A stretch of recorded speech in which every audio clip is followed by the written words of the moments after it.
Hey guys, Christian here today, and we've got a bit of a challenge question today. I've set myself up to differentiate a question, but it's a triple product rule. So we've actually got three functions multiplied here, and we're going to figure out a way to use the product rule in order to differentiate this.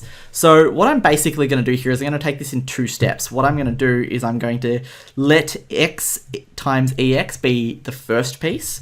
So I'm going to allow this to equal u, and then I'm going to let this equal v. And in the process of differentiating u, I'm going to branch off a little and use the product rule within that to figure out what's going on.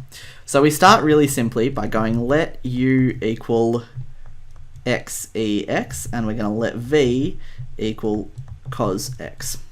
All right, now in order to find the derivative of u, I'm actually going to need the product rule itself in there. So what I'm going to do is I'm going to branch off a little here, over in this green space, and just as a small sub-problem, I'm going to let u equal x and let v equal ex, and then I'm going to use the product rule on that piece alone to try and figure out what's going on, and hopefully we can find something we can actually use.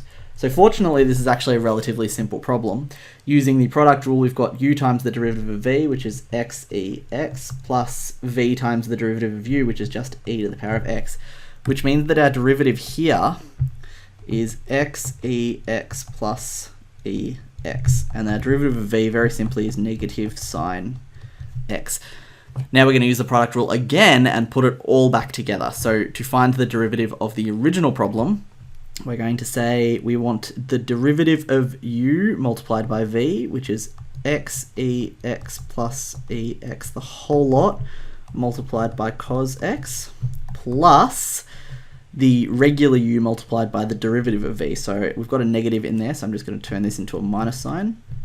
X ex sine x. So that technically is the derivative of our initial problem, but we can probably neaten it up a little. So what I'm going to do is I'm actually going to expand out that first piece. So we've got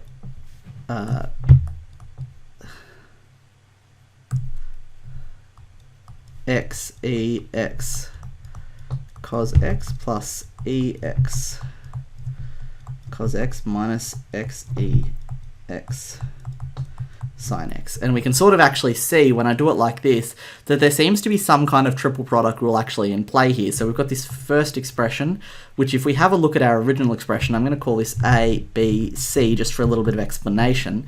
It looks like what we've got is we've got a, b, and c there, but I'd say that one of them is probably a derivative. So considering the fact that e to the power of x when we differentiate it is actually e to the power of x, I'm going to say this is actually technically b dash. Here it looks like we've got a dash with b and c, and here it looks like we've got c dash with a and b. So there does seem to be some sort of triple product rule in play. That's way outside the scope of methods, but it is kind of interesting. Right? What it basically means is we can chain these rules together as much as we need to in order to deal with some of the more complex scenarios. So this is probably a question that's outside the scope of methods, but it does give you some insight into the application of the product rule and how you can use it in a much larger scale problem. Guys, this has been Christian. Thanks very much for watching. I'll see you tomorrow for the next question.